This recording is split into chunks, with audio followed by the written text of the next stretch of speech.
হুম। হ্যাঁ, হ্যাঁ, হ্যাঁ। আচ্ছা, আচ্ছা ঠিক আছে। আমি রাখছি। হ্যাঁ, হ্যাঁ, আসছি।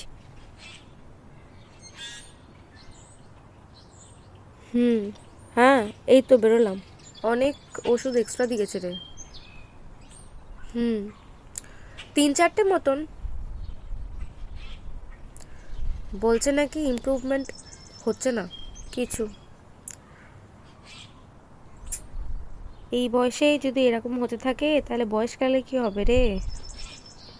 হ্যাঁ। হুম।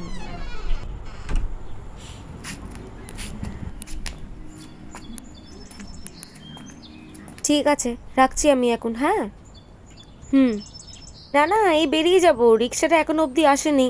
আমি বলে রেখেছিলাম টাইমটা ওনাকে। দাঁড়া তো দেখি কটা বাজে। হ্যাঁ, এখনো আসেনি। ঠিক আছে, দেখি তুই এখন রাখ, আমি ওনাকে ফোন করি।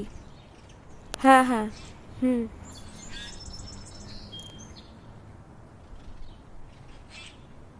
3টে ওষুধ এখনো বাকি আছে। তাহলে আমি নিয়েই ঢুকবো কোন? হ্যাঁ। উফ, কি গরম।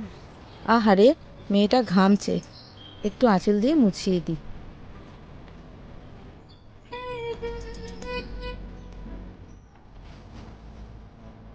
ঠিক আছে, ঠিক আছে।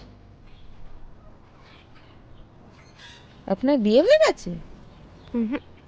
বিয়ে হয়নি? আহারে, কে আছে বাড়িতে? মা আছে আর আমি আছি। ও, মা কি করে? মা মা হাউসওয়াইফই। অফিসে যখন যাই রান্না করে দেয়, ও, আবার খাইয়ে দেয়। ও, আমিও রান্না করে দিই। কাকে? আপনার মেয়েকে?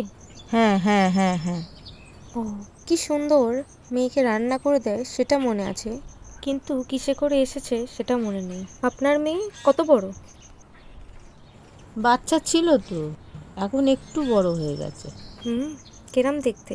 ভালো, ভালো, ভালো, হ্যাঁ। ভালো। হুম। বসো তুমি, হ্যাঁ? হুম, আমি হুম, দেখি হুম। আমার রিক্সা এসছে কিনা। দেখি তো, কল করে দেখি আমি। আমার একটা বাচ্চা মেয়ে ছিল, ফুটফুটে, কি সুন্দর।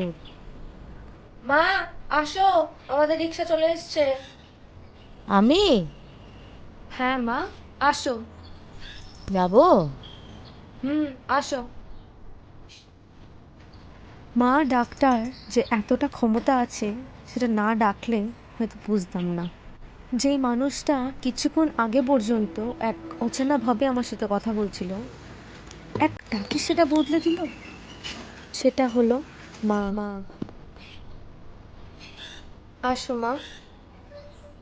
হ্যাঁ মা, চল চল, বাড়িতে খুব গরম। নুন চিনির জল করে দেবো, চ চ চ চ। আমি ঠিক এখন থেকে 6 মাস আগের কথা বলছি। মার যে অ্যামনেসিয়া আছে আস্তে আস্তে দেখা দিতে শুরু করেছিল। তো 6 মাস আগে ঠিক কি ঘটনা ঘটেছিল দেখতে চাইলে কমেন্ট বক্সে জানান।